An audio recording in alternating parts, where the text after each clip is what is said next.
10년 전 우리 가족은 지방의 어느 소도시로 이사를 갔었다. 남편이 다니는 회사에서 그곳에 새 매장을 오픈했는데 거기에 남편이 팀장으로 발령되었기 때문이다. 서울에서 자란 나는 지방에서 살아본 적이 없어서 어떻게든 남편에게 서울에 남자고 사정했다. 하지만 남편은 난색하며 나를 설득하려고 애썼다. 자기야, 딱 5년만 참자. 5년 후엔 다시 서울에 있는 매장으로 옮겨준다고 했어. 나 이번에 팀장 자리 못 따면 언제 또 기회 올지 몰라. 제발 부탁할게. 그랬다. 남편은 팀장으로 진급시켜준다는 조건으로 지방 발령을 받아들였다. 창고형 마트의 육류파트에서 매니저로 일하는 남편은 저번 팀장 승진 심사에서도 탈락해서 몹시 의기소침해 있었다. 게다가 5살 된 딸 소영이 때문에라도 팀장 승진은 우리 가족에게 꼭 필요한 것이기도 했다. 앞으로 돈 들어갈 일을 생각하면 남편으로서도 회사의 제안을 거부할 순 없었을 터였다. 그러니 나도 계속 고집을 부릴 수만은 없었다. 그래, 알았어. 하지만 딱 5년 만이야. 알았지? 남편은 한시름 놓은 얼굴로 나를 꼭 끌어안으면서 고맙다고 말했다. 그런 남편을 보니 결정하길 잘했다는 생각이 들었다. 우리가 이사할 집은 회사에서 차로 20분 거리에 있는 어느 빌라였다. 지은 지 아직 10년도 안 되었고 평수도 지금 사는 집보다 더 컸다. 하지만 우리의 이사는 시작부터 순탄치 않았다. 402호인 새 집으로 이삿짐을 옮기고 있을 때였다. 엘리베이터로 가구를 나르던 중에 갑자기 소란스러운 소리가 들렸다. 나는 짐을 정리하다 말고 밖으로 나가봤다. 웬 아주머니 한 분이 이삿짐 센터 직원과 말다툼을 벌이고 있었다. 들어보니 이삿짐을 나르는데 왜 엘리베이터를 쓰느냐는 것이었다. 이삿짐은 지게차로 옮겨야지. 다른 사람들 불편하게 이게 뭐야? 그러다 이거 고장나면 당신들이 책임질 거야. 센터 직원들이 난감해하고 있어서 내가 아주머니에게 대신 말했다. 하지만 그녀는 막무가내로 엘리베이터 앞을 막아서며 딴지를 걸었고 도저히 말이 통하지 않아 나는 직장에 있는 남편에게 전화하려고 했다. 그때 401호 문이 열렸다. 소란스러운 소리를 듣고 무슨 일인가 싶어 열어본 모양이었다. 나는 창피해서 얼굴이 붉어졌다. 그런데 다행히도 아줌마는 이웃 사람을 의식해서인지 툴툴거리며 자기 집으로 들어가 버렸다. 무슨 일 있어요? 문 밖으로 고개를 내민 사람은 40대로 보이는 평범한 남자였다. 나는 미안한 마음에 사과한 후 상황을 설명해줬다. 그러자 남자는 미소를 지으며 날 위로해 주었다. 403호 아줌마가 좀 괴팍해요. 다른 이웃이랑도 종종 그러니까 너무 신경 쓰지 마세요. 첫날부터 기분이 많이 상하셨겠네요. 남자의 위로에 심란했던 마음이 조금 나아졌다. 그나마 정상적인 이웃이 한 집은 있다는 게 다행스러웠다. 하지만 403호 아줌마의 행동은 거기서 그치지 않았다.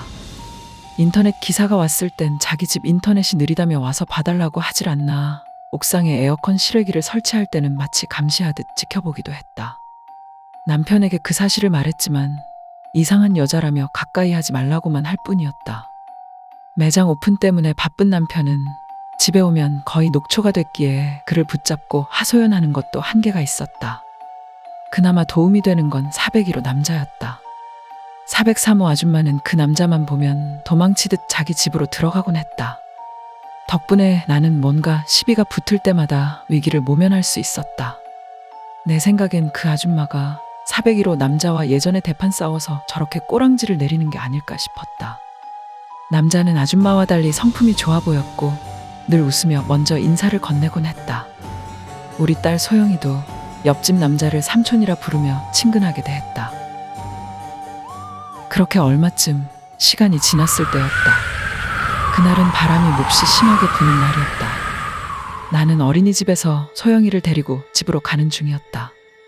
엘리베이터를 기다리고 있는데 마침 401호 남자가 문을 열고 들어왔다.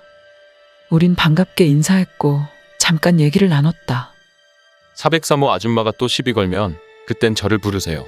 저한텐 꼼짝도 못하니까요. 나는 웃으며 그러겠다고 했고 마침 엘리베이터가 도착해서 우린 함께 올라탔다. 4층을 누르고 기다리는데 나는 문득 어딘가로 시선이 갔다. 그것은 남자의 바짓단이었다. 조금 헐렁한 추리닝 바지를 입고 있었는데 바짓단이 뭔가에 걸려 살짝 올라가 있었다. 순간 나도 모르게 등골이 오싹해졌다. 올라간 바짓단 밑으로 보인 건 검은색 플라스틱 물체였고 나는 한순간에 그것이 전자발찌라는 걸 눈치챘다. 아마도 바람이 심하게 분 탓에 안 그래도 헐렁한 바짓단이 말려 올라간 모양이었다. 정작 남자는 그것을 눈치채지 못한 채 소영이를 보며 웃고 있었다. 하지만 내 굳은 표정과 소영이를 감싸는 행동을 이상하게 여긴 남자는 그제야 자신의 바짓단이 올라간 것을 알아챘다. 그는 괜히 헛기침하며 전자발찌를 찬 다리를 뒤로 감췄다. 나는 엘리베이터 문이 열리자마자 소영이와 함께 도망치듯 나왔다. 심장이 미친 듯이 뛰었다. 도어락 비밀번호를 누르는데 손가락이 떨려서 그만 실수하고 말았다. 혹시라도 남자가 우리 집 비밀번호를 훔쳐보는 게 아닐까 하는 마음에 나는 최대한 몸으로 가린 채 번호를 다시 눌렀다. 집에 오자마자 노트북을 켜서 인터넷으로 성범죄자 알림 사이트에 접속했다. 거기서 우리 지역 성범죄자들을 조회하던 중 우리 빌라에 성범죄자가 한 명 산다는 사실을 알게 되었다. 그리고 그의 범죄 내용을 본 순간 나는 형용할 수 없는 공포를 느꼈다. 그는 9세 미만의 여자아이를 성추행한 혐의로 유죄 판결을 받은 아동 성범죄자였다. 그 후 우리 가족은 그곳을 나와 다시 다른 곳으로 이사했다. 물론 쉽지 않았지만 그 사실을 알고서도 그곳에서 살 순 없었다. 10년이 지난 지금도 나는 여전히 그때의 일을 떠올리면 등골이 오싹해지곤 한다.